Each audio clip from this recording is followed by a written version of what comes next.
Irmãos, nós continuamos uma série de exposições no evangelho que escreveu o médico Lucas, que foi um verdadeiro acompanhante e amigo do apóstolo Paulo. E Lucas escreveu um evangelho, e o evangelho tem o seu nome, o Evangelho segundo Lucas. E nós já estamos no capítulo 19, e Jesus já está às portas de Jerusalém. E é um momento derradeiro da história de Cristo Jesus, nosso Senhor, do homem Jesus. E está aproximando-se o grande dia e terrível dia da crucificação do nosso Senhor e Salvador Jesus Cristo. Mas ele continua trazendo os seus ensinos, ele continua trazendo a sua palavra para todos aqueles que o seguem. E hoje nós vamos trabalhar os versículos 11 a 27 do capítulo 19. Capítulo 19, versículos 11 a 27. Então, por favor, abra sua Bíblia. Ao terminarmos a leitura, mantenha a sua Bíblia aberta para que você acompanhe comigo essa exposição de hoje. Amém? Oremos. Pai, em nome de Jesus, nós suplicamos a Ti, que é dono de toda sabedoria e entendimento, que é o único que tem poder de trazer luz à Tua palavra para a compreensão daqueles que anelam conhecer a Tua palavra e o Senhor. Aqui estamos com nosso coração aberto para ouvirmos a mensagem do Senhor para as nossas vidas. Que o Teu Espírito Santo, segundo a Tua grande e infinita misericórdia, use o Teu servo para a glória do Teu nome, a tal ponto que a presença e o toque do Teu Espírito Santo seja tão notável que eu diminua e o Senhor cresça. Eu lhe peço em nome de Jesus. Amém. Vamos fazer a leitura. Nós vamos ler apenas os versículos 14 e depois o versículo 27. Amém? Depois vocês vão acompanhar todos os versículos, podem ficar tranquilos. Versículo 14 do capítulo 19 de Lucas. Mas os seus cidadãos o odiavam e enviaram após ele uma embaixada dizendo: não queremos que esse reine sobre nós. Versículo 27. Quanto, porém, a esses meus inimigos, que não quiseram que eu reinasse sobre eles, trazei-os aqui e executai-os na minha presença. Podem se assentar. O título dessa mensagem, eu procurei pensar num título um pouco impactante. Então, o título dessa mensagem, o título da série é Convicções. O título da mensagem de hoje é Acerto de Contas. Acerto de contas. Você está preparado para o acerto de contas? É sério, né? Primeiro vamos à contextualização da parábola. Você pode estar comigo aí no versículo 11 do nosso texto. Ouvindo eles essas coisas, Jesus propôs uma parábola, visto estar perto de Jerusalém, e lhes parecer que o reino de Deus havia de manifestar-se imediatamente. Como já dizemos em várias outras ocasiões, aquelas pessoas que seguiam Jesus, elas estavam imaginando o seguinte: agora ele chega em Jerusalém, ele mete o pé nos portões da cidade, invade a cidade, desbanca o Império Romano e estabelece seu trono. E nós, como chegamos junto com ele, vamos reinar com ele. Jesus conta essa parábola enquanto se aproxima de Jerusalém. Como eu disse, ele está aproximando-se de Jerusalém. As pessoas esperavam que o reino de Deus fosse estabelecido imediatamente. Pessoas que seguiam Jesus talvez desde o início do seu ministério. Os 3 anos do ministério de Jesus estavam chegando ao fim. E essas pessoas esperavam o momento derradeiro, no qual Jesus, com mão forte e poderosa, iria estabelecer o seu reino. Então, o texto de hoje aborda a parábola das 10 minas, que Jesus vai contar com o objetivo de corrigir o conceito equivocado dos seus ouvintes sobre a natureza do seu reino. E especialmente os próprios discípulos e apóstolos de Jesus tinham essa visão política e terrena de Jesus Cristo. Eles não tinham a visão espiritual do que Jesus estava falando. E isso é bem claro quando vemos lá em Atos capítulo 1, Atos 1, versículo 6, que Jesus já havia sido sepultado, e Jesus já havia ressuscitado, então eles perguntaram a Jesus: Senhor, será este tempo que restaures o reino de Israel? Então, nessa parábola, o que nós vemos é um nobre que parte para uma terra distante com o objetivo de tomar posse de um reino e depois retornar. E antes de partir, ele entrega uma mina a cada um de seus servos. O objetivo de instruí-los a negociar essas quantias até a sua volta. E ao retornar, ele recompensa os servos fiéis e repreende severamente o servo negligente. Além disso, o objetivo também dessa parábola, além de ordenar, é mostrar também que ele vai ordenar a execução daqueles que não quiseram que ele reinasse sobre eles. A proximidade de Jerusalém indica a importância do contexto dessa parábola. A expectativa imediata, ela reflete uma compreensão teológica judaica. Eles esperavam que Deus enviasse o Messias para estabelecer o seu reino, restituir o reino de Davi e desbancar o Império Romano. A narrativa da parábola em Jerusalém, que é o centro religioso e político do povo de Israel, adiciona uma camada de urgência e importância nesse ensinamento que Jesus Cristo vai trazer. Então, vamos para a nossa exposição depois dessa contextualização. Está aí nos versículos 12 a 14 do nosso texto. Lucas 19, 12 a 14. Jesus diz: Então disse, certo homem nobre partiu para uma terra distante com o fim de tomar posse de um reino e voltar. Chamou 10 servos seus e confiou-lhes 10 minas. Bom, o que é uma mina? Uma mina era uma moeda grega que valia 100 dracmas. Uma mina valia 100 dracmas.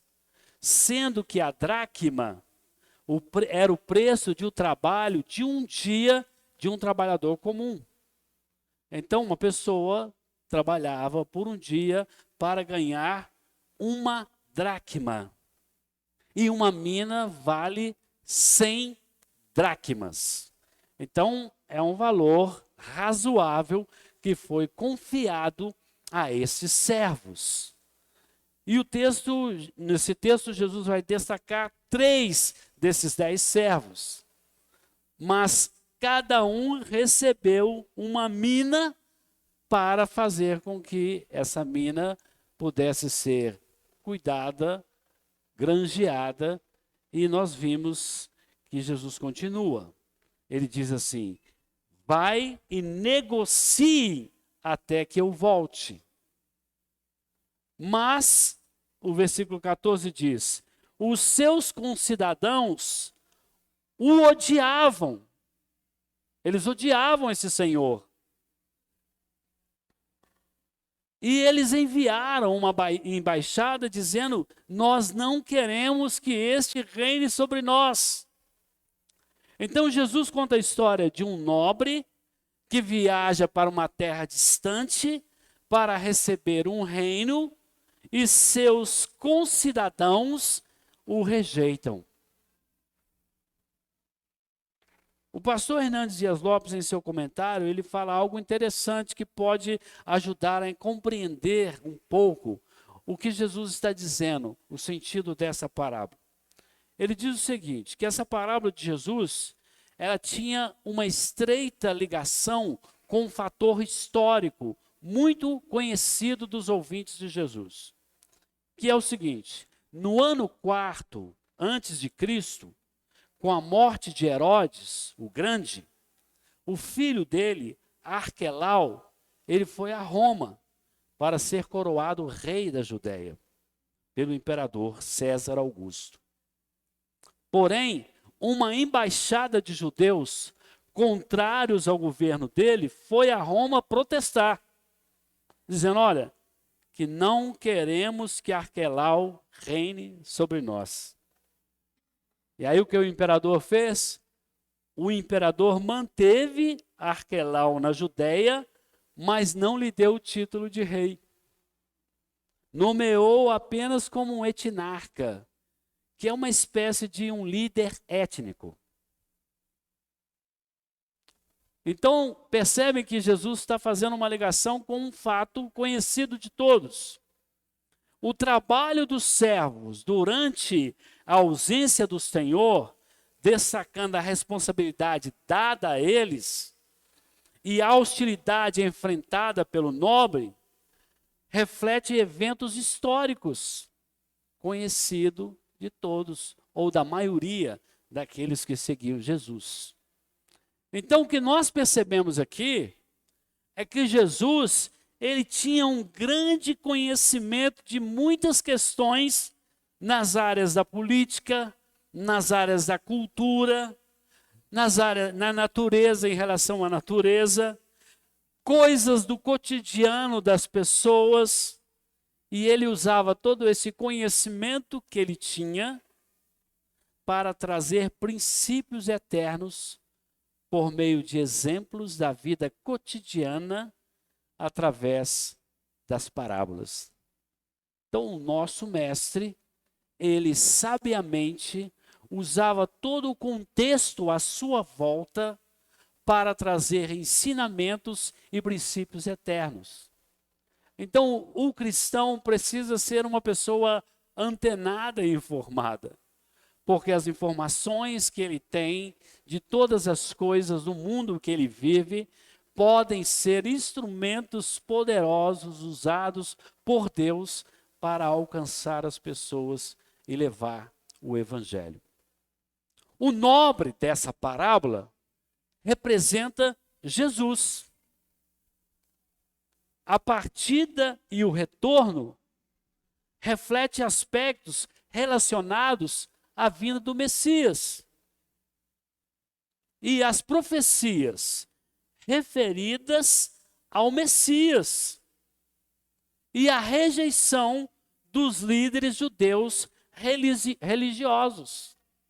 Então, essa parábola de Jesus, ela aponta que Jesus Cristo representa Jesus no seu retorno, na sua partida e no seu retorno. E ela vai diretamente naquilo que foi profetizado sobre a vinda do Messias. Os ouvintes de Jesus entendiam o que Jesus estava falando. Principalmente os escribas e fariseus. Eles sabiam o que Jesus estava falando. E aí nós vamos continuar no nosso texto. Vamos agora para os versículos 15 e 19 do nosso texto. A prestação de contas dos servos. Quando ele voltou, depois de haver tomado posse do reino, mandou chamar os servos a quem dera o dinheiro, a fim de saber que negócio cada um teria conseguido. Compareceu o primeiro e disse: Senhor, a tua mina rendeu 10. Respondeu-lhe o Senhor: muito bem, servo bom, porque fostes fiel no pouco, terás autoridade sobre 10 cidades. Veio o segundo dizendo: Senhor, a tua mina rendeu 5. A este disse: terás autoridade sobre 5 cidades. Então, o nobre da parábola, após receber o reino, ele avalia o desempenho de cada um dos seus servos, que receberam a mina para administrar. Não esqueçam, a mina equivale a 100 dracmas.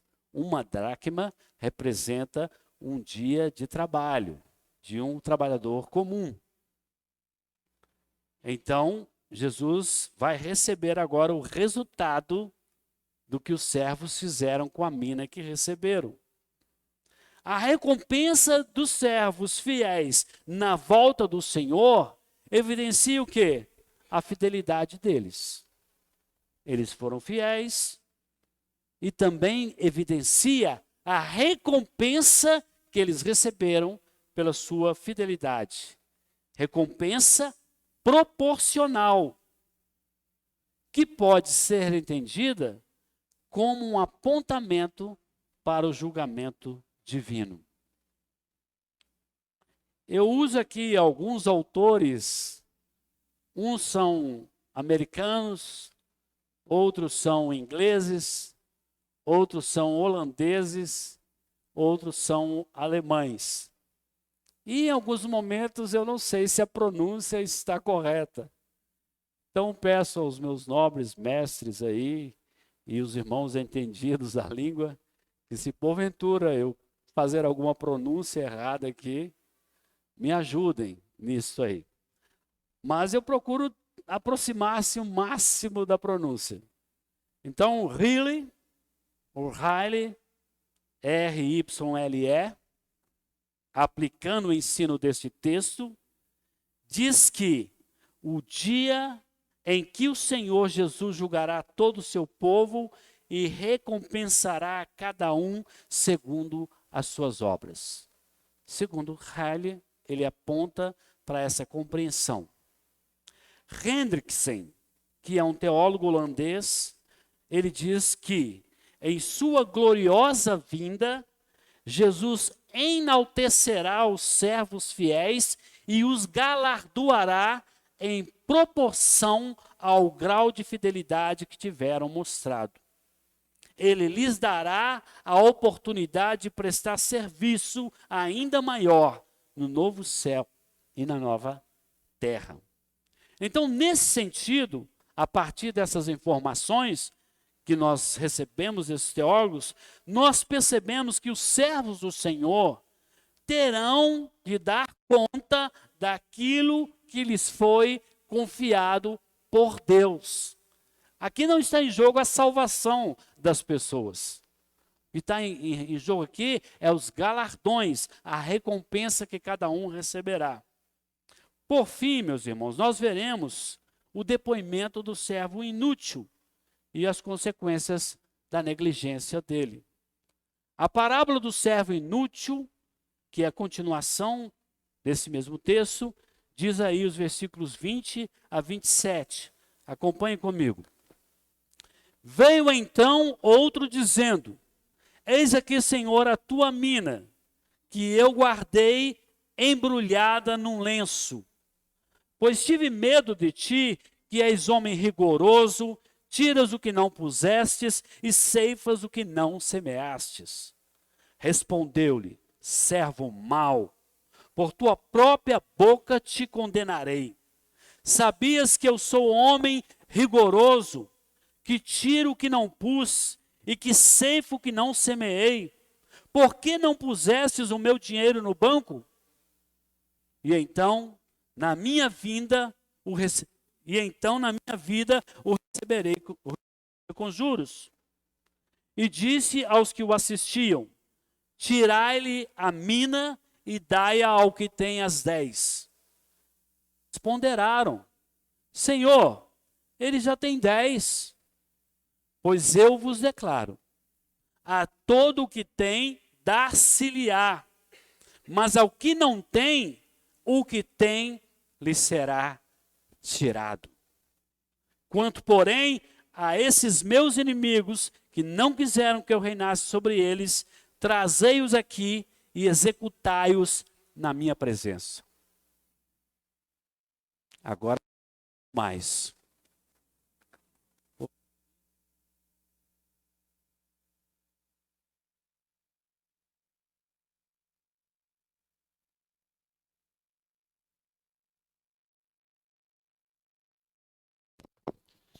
Agora a coisa apertou mais, irmãos. Um servo esconde sua mina.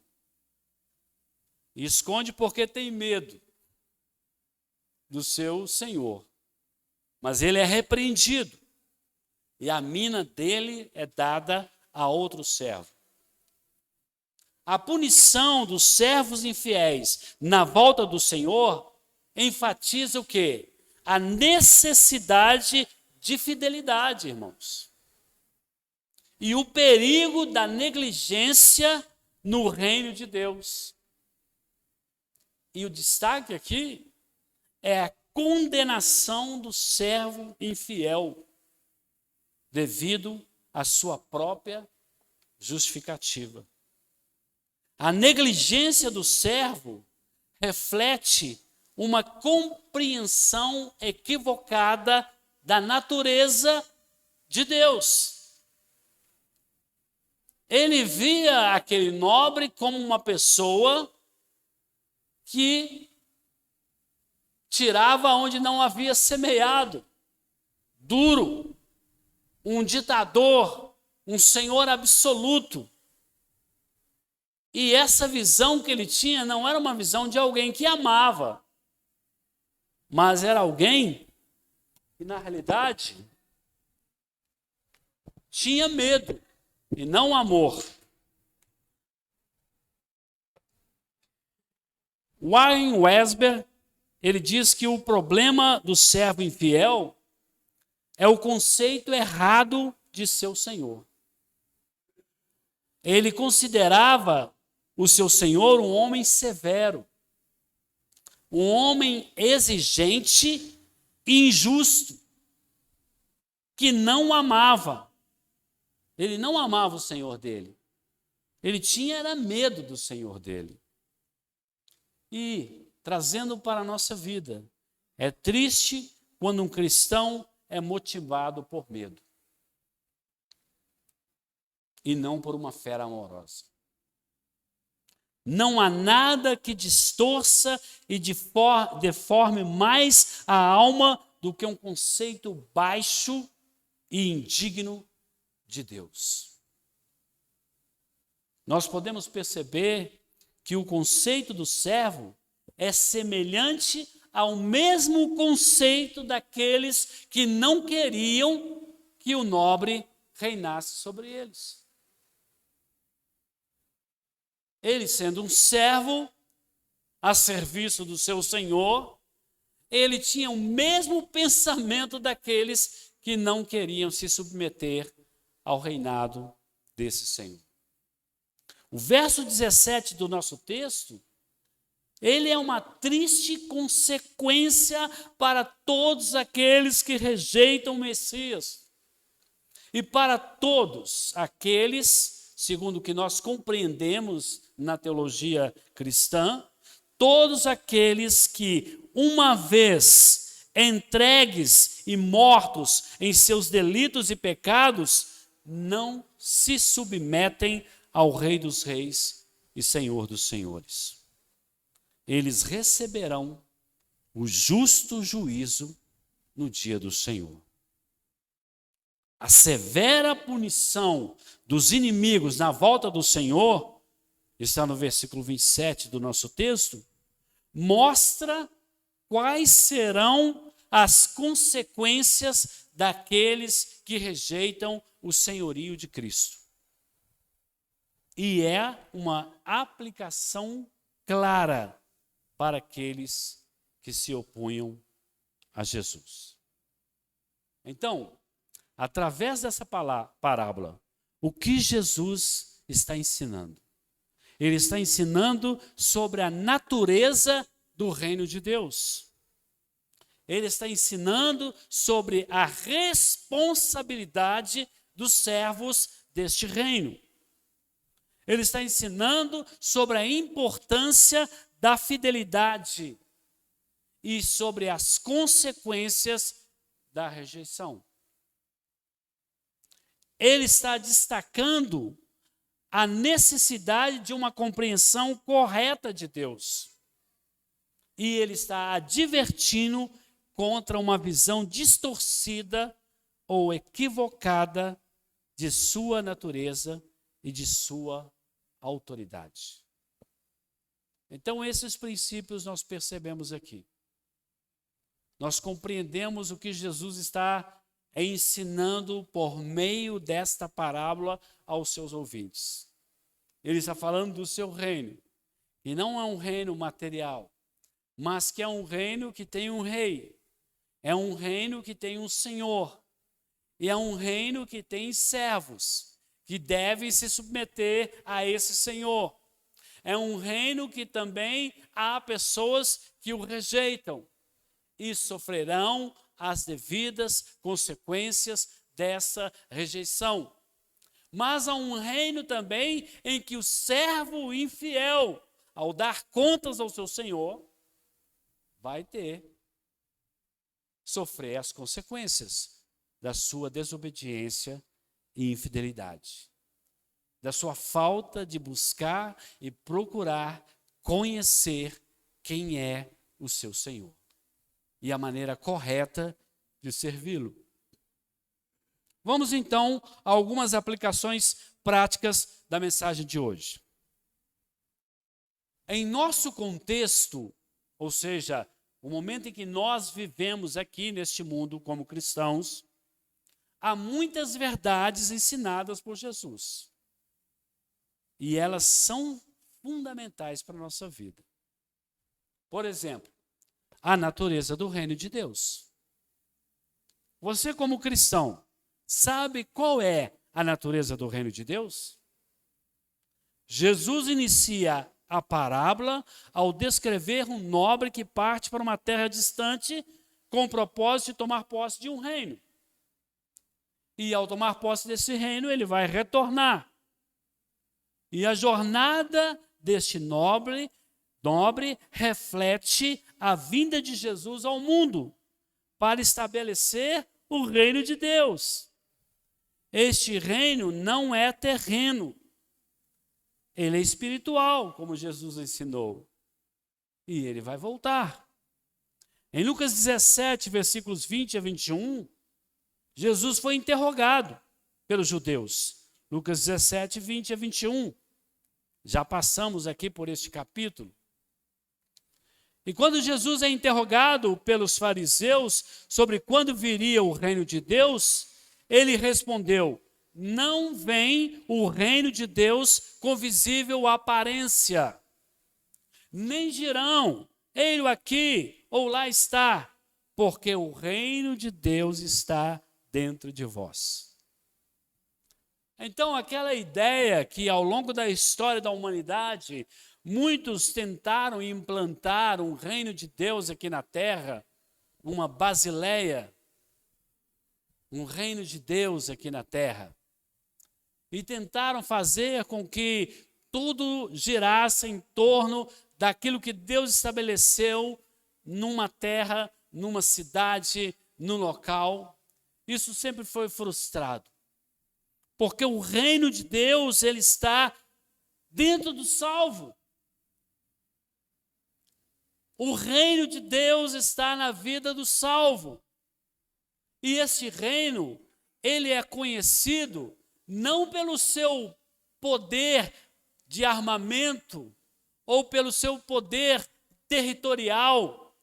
Este reino é conhecido pelas virtudes ou pelo fruto do Espírito Santo na vida daquele que é um súdito do reino de Deus. As características do reino eterno, elas são espirituais. Essas características são destacadas pelo caráter, pelo testemunho e pelo comportamento de um cristão fiel, que tem responsabilidades diante de Deus. Sim, meu irmão, você é salvo pela graça, não é por meio das obras. Você é salvo pela graça, mediante a fé. As suas obras não te qualificam diante de Deus. As suas obras são fruto da salvação que você tem em Cristo Jesus. As suas obras devem ser reflexo do reino de Deus que está em você. E aí elas não são obras, elas são frutos do Espírito Santo que habita em você. Porque o que você faz, por sua própria conta e risco, são as obras da carne. E essas são conhecidas de todos nós. Você, como disse o apóstolo Paulo escrevendo aos Gálatas, o fruto do Espírito Santo: amor, benignidade, bondade, fidelidade, mansidão, domínio próprio, alegria, paz e fé. Algumas das características do fruto do Espírito Santo na vida do salvo. E esse salvo, ele como servo do Senhor, ele tem responsabilidades. O nobre da parábola confiou 10 minas aos seus servos e instruiu seus servos a negociar até a sua volta. E cada servo recebeu uma responsabilidade de acordo com as suas capacidades. Essa distribuição de minas representa o que Deus nos concede para servi-lo, para glorificar o seu nome. E é importante que os irmãos entendam isso. Não se trata apenas de exercer um ministério na igreja. Não se trata apenas disso. Eu exerço um ministério e o Senhor vai exigir de mim fidelidade no cumprimento desse ministério. Não é apenas isso. Nós fomos regenerados para servir integralmente a Cristo como escravos. Éramos escravos do pecado, ou seja, nós não conseguíamos vencer o Senhor pecado. Ele dominava sobre nós, ele escravizava sobre nós e nós não tínhamos para onde ir. Quem está vindo aqui nas quintas-feiras está aprendendo sobre isso. Então o Senhor, nosso Deus, ao invés de matar o nosso Senhor pecado, ele nos matou. E agora o Senhor pecado não tem poder sobre nós. E agora nós morremos em Cristo para sermos servos, para sermos escravos do Senhor Deus, que nos tirou da escravidão do pecado. Mas isso não significa que nós deixamos de ser escravos. Agora somos escravos de Deus para servi-lo. E Deus, diferente do Senhor pecado, que nos oprimia, Deus nos acolhe, Deus nos ama, Deus nos ajuda e nos trata como filhos. Mas não esqueçamos, somos escravos. Um dia seremos glorificados e aí seremos semelhantes a Ele. Então, há uma coisa interessante, nós somos escravos e somos filhos. O reino está em nós, mas ele não foi estabelecido integralmente. Então, duas coisas vão acontecer no futuro. Nós deixaremos de ser escravo para sermos filhos. Teremos um corpo semelhante ao de Jesus Cristo. E isso se firmará eternamente. Segundo, o reino será estabelecido. E agora nós estaremos nele com nosso Senhor, nosso Deus, nosso Pai. E você é um servo, agora servindo ao Senhor. E a sua vida é o seu serviço. Muito mais do que um ministério de exposição da palavra, de ensino da palavra, de evangelismo, a sua vida é um ministério. Nós fomos regenerados para servir a Cristo. Tudo que Deus nos concede, tudo que Deus nos concede deve ser usado para servi-lo, para honrá-lo e glorificar o seu nome. Porque nós recebemos o Espírito Santo no momento em que fomos regenerados. Porque veja bem, se nós morremos para o pecado, se nós estávamos mortos dos nossos delitos e pecados, nós precisávamos de vida. Nós precisávamos reviver. E o que ele fez conosco? Ele nos regenerou. E o espírito de morte que nos levava à morte eterna, agora temos o Espírito Santo que nos conduz à vida eterna. Esse é o nosso estado. E se temos o Espírito Santo, então toda a nossa vida, tudo o que fazemos, deve ser para honrar e servir o nosso Senhor e Salvador Jesus Cristo. E como que isso acontece? Pelo fruto do Espírito Santo, que vai ser destacado no seu ambiente de trabalho, no seu ambiente familiar, no seu comportamento com sua esposa, com seu esposo, com seus filhos, com seus pais. É ali que você serve ao Senhor. É ali que você tem o fruto do Espírito Santo que habita em você. E o Senhor vai pedir conta para você e para mim. Vejamos o que Paulo ensina sobre isso. Ele diz lá em 1 Coríntios 6, 19 a 20. Bom, Deus sabia de antemão que nós, desde o início, ou seja, desde o pecado original, somos incapazes e desqualificados para preencher as exigências de um Deus justo. Portanto, uma vez que nós não temos condições para isso, Ele nos salvou em Cristo, nos concedendo o seu Espírito para nos santificar.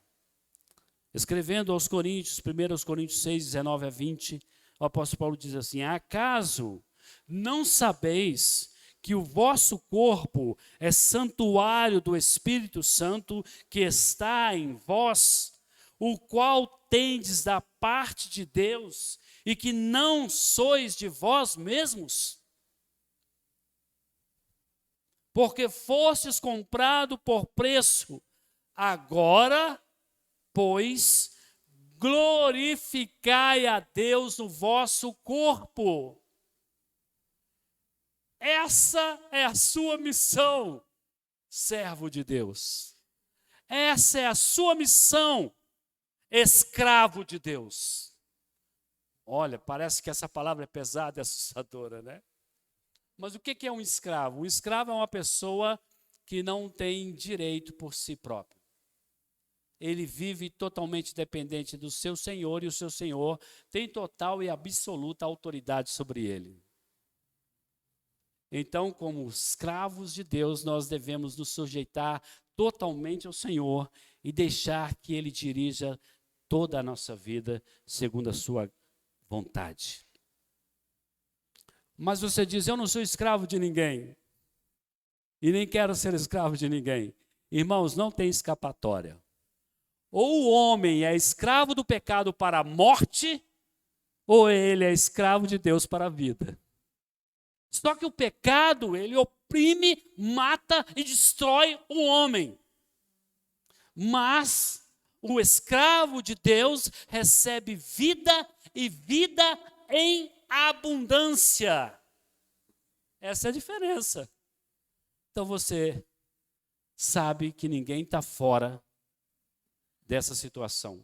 Jesus disse, não podeis servir a dois senhores. Então tem dois senhores. O Senhor pecado e o Senhor nosso Deus. Uma coisa importante que também vemos nessa parábola, nesses ensinamentos de Jesus Cristo, a questão da fidelidade. Quando o nobre retorna, ele avalia o desempenho de seus servos. Aqueles que foram fiéis e produtivos são recompensados, enquanto que o servo negligente é duramente repreendido. Isso vai ressaltar o quê? A importância da fidelidade em tudo que Deus nos concede para servi-lo, como está escrito em 1 Coríntios 4, versículo 2. 1 Coríntios 4, versículo 2.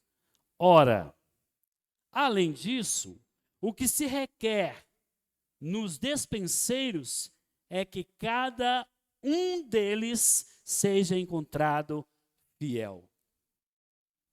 O que Deus requer dos seus servos é que cada um de nós sejamos encontrados fiéis a Ele. Evidentemente que enquanto não formos glorificados, seremos imperfeitos, seremos falhos.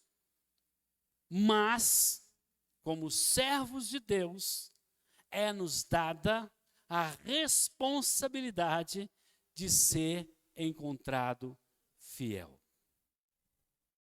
E quais são as consequências da rejeição? Aqueles que rejeitaram o reino do nobre e aqueles que rejeitam o Salvador, o Messias. E é claro, nós vamos entrar na questão do nosso posicionamento teológico sobre isso. Nós entendemos que a parábola das 10 minas enfatiza as consequências da rejeição do senhorio de Cristo. Assim como os concidadãos do nobre na parábola rejeitaram a autoridade, a humanidade caída, as pessoas caídas em seus delitos e pecados, naturalmente se opõem ao senhorio de Cristo. Por que isso acontece? É por causa da depravação total. Mas eu vou usar um termo que o pastor R.C. Sproul usava. Ele falava sobre corrupção radical. Isso faz até mais tranquilo para vocês entenderem. Então, o ser humano, ele é radicalmente corrupto. Ele não tem capacidade para decidir por Deus. Ele nunca vai decidir por Deus porque ele está morto em seus delitos e pecados. Se ele não for regenerado, ele jamais tomará decisão por Deus. Então, uma pessoa que está nessa situação, ela está vivendo uma vida de pecaminosidade constante, contínua.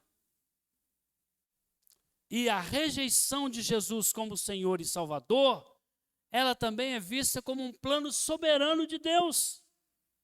Porque aí traz algo que também cremos e entendemos: a eleição e a predestinação, conforme está em João 3, versículo 36. João 3, versículo 36. Acompanhe comigo. Quem crê no Filho tem a vida eterna. O que, porém, desobedece ao Filho não verá a vida, mas sobre ele permanece a ira de Deus.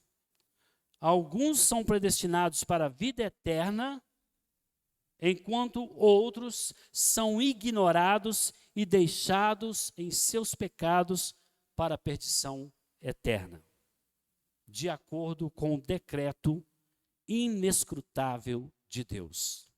Existe uma linha mais radical, e nós não temos esse pensamento, que diz o seguinte: alguns estão destinados à vida eterna e outros estão destinados à condenação eterna.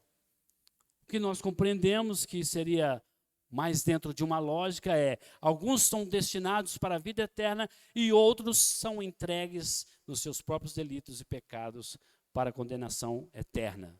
E nós temos como base o texto de Romanos, capítulo 1, onde os homens caídos em seus delitos e pecados rejeitaram a Deus e Deus os entregou aos seus próprios pecados. O teólogo, pastor famoso, que o pastor Rony tem grande apreciação por ele, que já não está mais entre nós, R.C. Sproul, ele define bem essa questão. Ele diz o seguinte, abre aspas: alguns membros da humanidade caída recebem a graça e a misericórdia da eleição. Deus ignora o restante, deixando-os em seus pecados. Os não eleitos recebem justiça. Os eleitos recebem misericórdia. E por mais difícil que isso seja, é importante que os irmãos entendam: todos deveriam ser condenados eternamente. Todos deveriam, todos os seres humanos, desde o início até o final da história. No entanto, Deus, na sua infinita graça e misericórdia, de acordo com a sua soberana vontade, escolheu alguns para exercer misericórdia sobre a vida deles. Esse é o critério. Qual o critério? Soberania. Deus é soberano. E esse é o critério que ele adota. Portanto, meus irmãos, nós entendemos que a rejeição do senhorio de Cristo resulta não apenas de uma escolha humana, mas é parte do plano soberano de Deus para demonstrar a sua glória, tanto na salvação dos eleitos, quanto na condenação dos ímpios.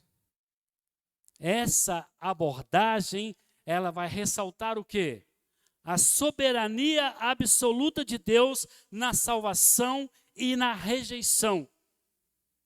Ela enfatiza a doutrina da eleição incondicional e da predestinação, que são os pilares centrais da teologia reformada. Eu sei que esse é um argumento mais denso, de difícil compreensão em muitos momentos, mas isso é o que nós cremos de acordo com a palavra de Deus e o que temos aprendido dessa palavra. Então, o que percebemos aqui, essas questões importantes aqui nesse texto e a compreensão que nós temos dessas coisas em relação à teologia reformada. E eu concluo dizendo que a parábola das 10 minas traz um ensinamento sobre a natureza espiritual do reino de Deus, sobre a responsabilidade que nós temos como seus seguidores, sobre a importância da nossa fidelidade nas coisas que nos são confiadas por Ele, e as sérias consequências da rejeição da autoridade de Deus. E também aprendemos detalhe importante, que Deus é soberano sobre as nossas vidas e que Ele é soberano sobre todas as coisas. e Ele cobrará de cada um de nós a nossa fidelidade em obedecer as suas ordens e os seus mandamentos. Uma coisa interessante da parábola, mas que isso não traga para você uma espécie de conformismo e letargismo. O servo não foi morto com aqueles que rejeitaram,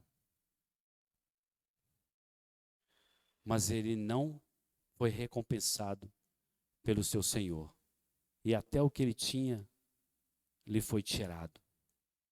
Então sejamos fiéis ao Senhor da nossa vida e entendamos que você está aqui servindo ao Senhor porque Ele te escolheu de acordo com a soberana vontade dEle. Então glorifique o Senhor e o sirva de todo o seu coração, de toda a sua alma, todo o seu entendimento, com toda a força que há em você. Amém? Deus abençoe, vamos ficar de pé e vamos orar. Senhor, nós agradecemos pelas tuas misericórdias, pelo teu livramento, pela tua graça, por tudo que o Senhor é e tudo que o Senhor tem feito por nós. Nos ajude cada dia mais a compreender a palavra do Senhor, os desígnios, o propósito e a vontade do Senhor para a nossa vida. E o Senhor nos conceda a graça de servir ao Senhor de todo o nosso coração, todo o nosso entendimento, com toda a força que é em nós. E onde formos e onde estivermos, o nome do Senhor seja glorificado. Nós oramos agradecidos em nome de Jesus. Amém.